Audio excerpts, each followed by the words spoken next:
my wife's dream house became our biggest challenge. When my wife started planning our dream home, I thought it would be exciting.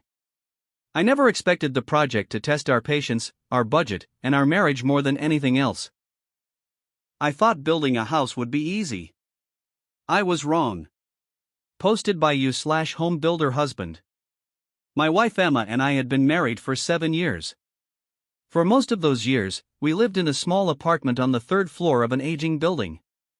The apartment wasn't terrible. It had a bedroom, a living room, and a kitchen that was somehow too small and too large at the same time. Too small whenever Emma cooked.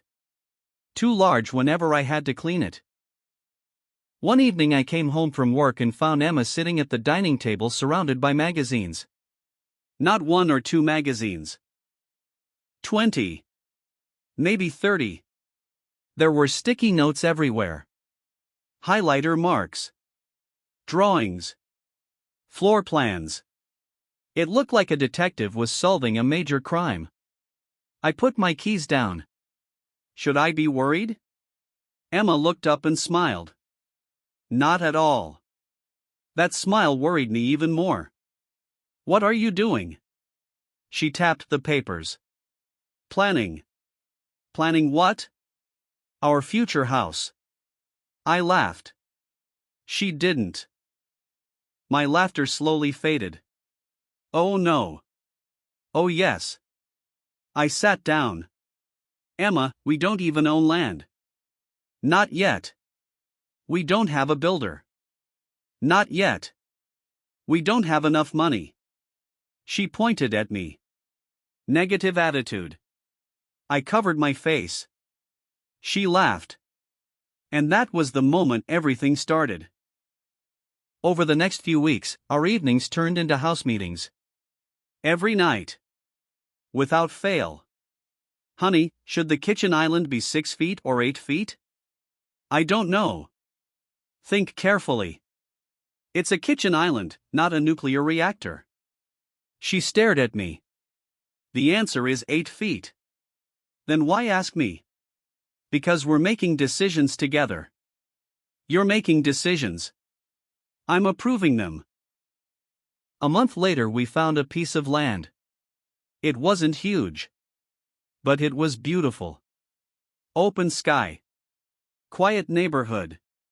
A few trees. Emma stood in the middle of the property and stretched her arms. This is it. I looked around. Looks like dirt. She gasped dramatically. This is our future. It's dirt. Our future dirt. I couldn't argue with that logic. The first problem arrived almost immediately. Budget. Everyone talks about dream houses. Nobody talks about dream house budgets. One Saturday morning I opened our spreadsheet. Then I checked it again. Then again. Then I called Emma. Can you come here? She walked in. What's wrong? I pointed. Explain this. She looked. Oh. Oh is not an explanation. I may have increased some numbers. Some numbers? A few. I pointed at the kitchen section. The kitchen alone now costs more than my car. She smiled nervously. The cabinets are imported. From where? Italy. Why? Because they're beautiful. I stared at her. She stared back. Neither of us spoke. Finally she said, "You'll thank me later." That became her favorite sentence. Construction began 3 months later. The first day felt magical. Workers arrived. Machines started moving. The foundation was marked. Emma took about 200 pictures. I counted. At one point she photographed a pile of gravel. I asked why. She said, "It's part of the journey." I decided not to ask further questions. For a while everything went smoothly. Too smoothly. Which should have been my first warning. Because one morning our contractor called. Houston, we have a problem. I immediately hated the conversation. What happened? We found an issue. What kind of issue? The kind that costs money. The worst kind.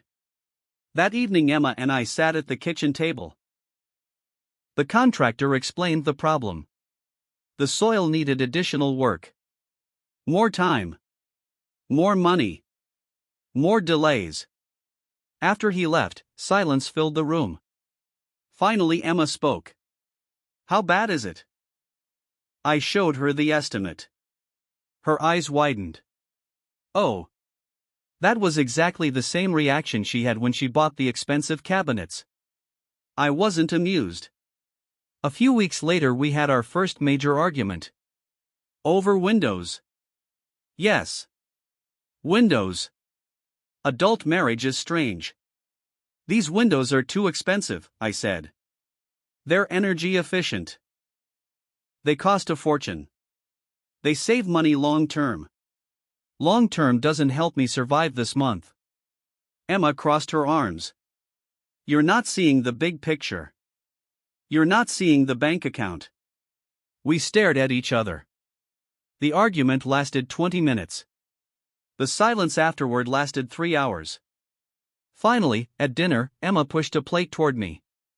Peace offering? What is it? Your favorite pasta. I smiled. Accepted. Marriage saved. For now. Then came the rain. Endless rain. Week after week. Construction slowed to a crawl. Every time we visited the site, there seemed to be no progress. Emma became frustrated. One afternoon, she sat quietly in the car after another disappointing visit. You okay? No. What happened? I thought we'd be further along.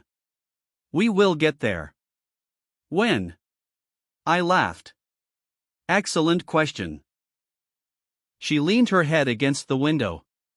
I hate waiting. I know. I want to see our house. You will. She looked at me. Promise? I smiled.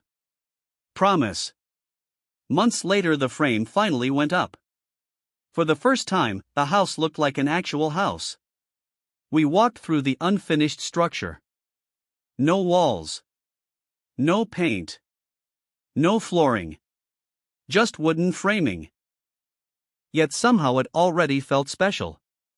Emma stood in what would become the living room. Can you see it? I looked around. Not really. She laughed. No imagination. What do you see? She pointed. The couch will go there. I nodded. Okay. The TV there. Okay. The Christmas tree there. I smiled.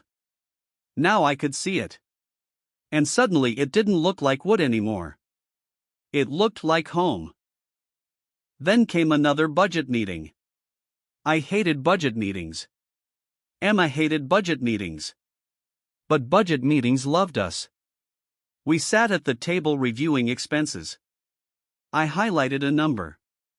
What is this? Bathroom upgrade. Why? The standard option looked boring. I highlighted another number. And this? Lighting upgrade. Why? The standard option looked boring. Another number. What's this? Front door upgrade. Let me guess. The standard option looked boring.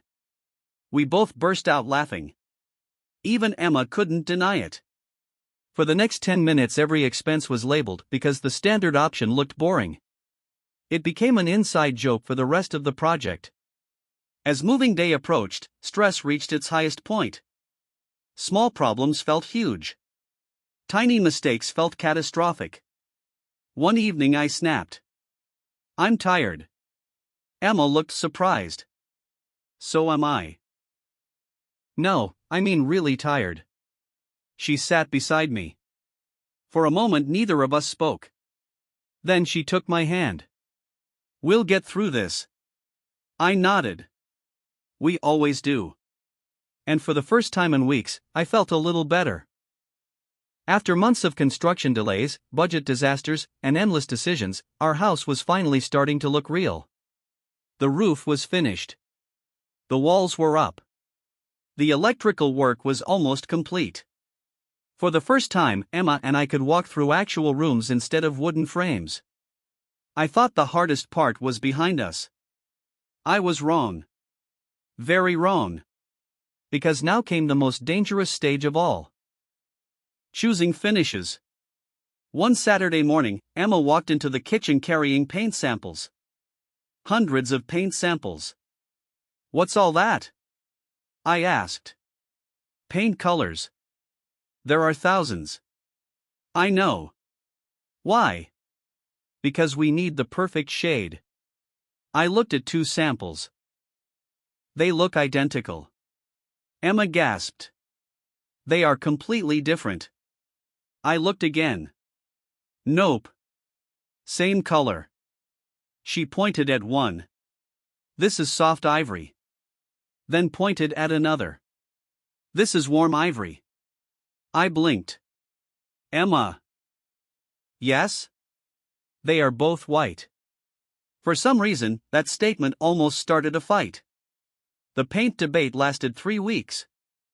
3 weeks. Every evening she showed me new colors. What do you think? It looks white. No, this one has warm undertones. Still white. She sighed dramatically. One day she brought home 12 different samples. She painted small squares on the wall. Then spent an hour staring at them. I walked by. They're all white. She threatened to remove me from future decorating decisions. Honestly, that sounded peaceful. Then came flooring. Again. Apparently our previous flooring arguments weren't enough. The contractor asked us to make a final decision. Emma wanted luxury hardwood. I wanted something that wouldn't require selling a kidney. The discussion started politely. Then it didn't. Honey, this floor will last decades. So will the cheaper one. But this one is premium. Premium means expensive. It means quality. It means expensive quality. Emma rolled her eyes. The contractor quietly walked away. I don't blame him. One evening we sat reviewing expenses. The total nearly gave me a heart attack. Emma. What? We need to stop upgrading things. She looked innocent. I haven't upgraded anything recently. I showed her the invoice. Then explain this. Oh. Oh again? The bathroom mirrors. What about them? I upgraded them. Why? They looked boring. I started laughing. I couldn't help it. She laughed too. The phrase had become legendary. Every unexpected expense was now officially categorized as because the standard option looked boring. A few weeks later another problem appeared. The kitchen cabinets arrived. Wrong color. Completely wrong color. Emma looked horrified. The contractor looked nervous. I looked confused. They seemed fine. Emma turned toward me.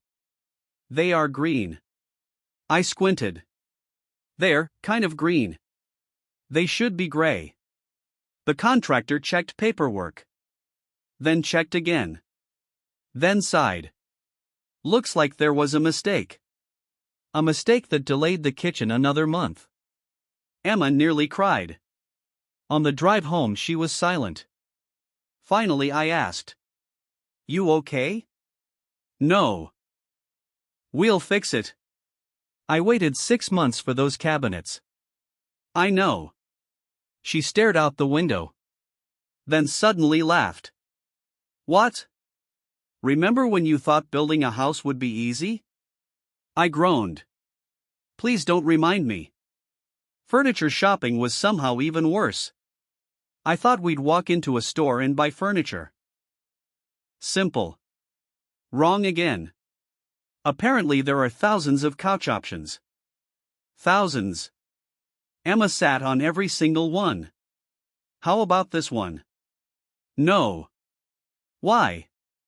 It doesn't feel right. The next couch. How about this?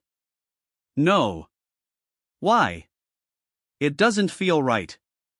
3 hours later. How about this? No. I was beginning to suspect no couch had ever felt right. Then suddenly she sat on one. Her eyes widened. This is it. I sat down. Honestly? It felt exactly like the previous 27 couches. But I knew better than to say that. The final month before moving day was complete chaos. Every day brought a new problem. Missing fixtures. Delayed appliances. Incorrect deliveries.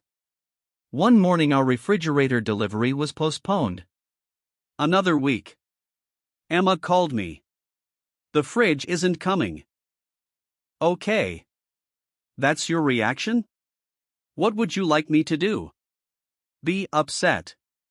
I'm too tired to be upset. She laughed. That was probably the healthiest response either of us had all year. Then finally, move-in week arrived. The house passed inspection. The keys were ready. Everything was happening. Emma barely slept. I barely slept. We were both exhausted. Excited. Terrified. And completely overwhelmed. Moving day itself was a disaster. Boxes everywhere.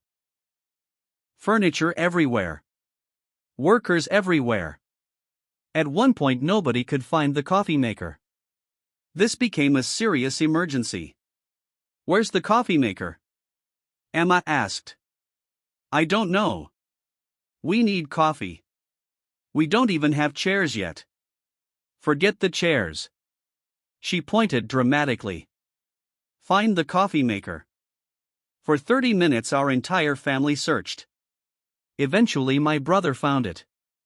Inside a box labeled bathroom supplies. Nobody knows why. That evening everyone finally left. The trucks were gone. The boxes remained. But the house was ours. For the first time, it was completely quiet.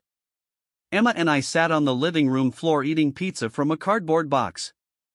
No dining table. No decorations. No finished unpacking.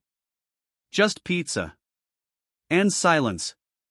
We looked around. The house felt huge. And empty. Yet somehow perfect. Emma smiled. We actually did it. I nodded. We did. Do you remember our apartment? Unfortunately. She laughed. Do you remember all the arguments? Which ones? The window argument. The cabinet argument. The flooring argument. The paint argument. The couch argument. She laughed harder. Okay, there were a lot. I smiled. A few. Then something unexpected happened. Emma became quiet. I looked over. She had tears in her eyes. What's wrong? She shook her head. Nothing. You're crying. She smiled. I know. I took her hand.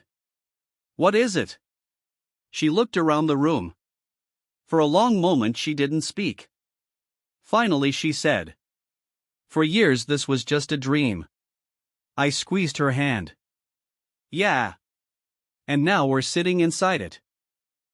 Suddenly my eyes started watering too. Which was unfortunate.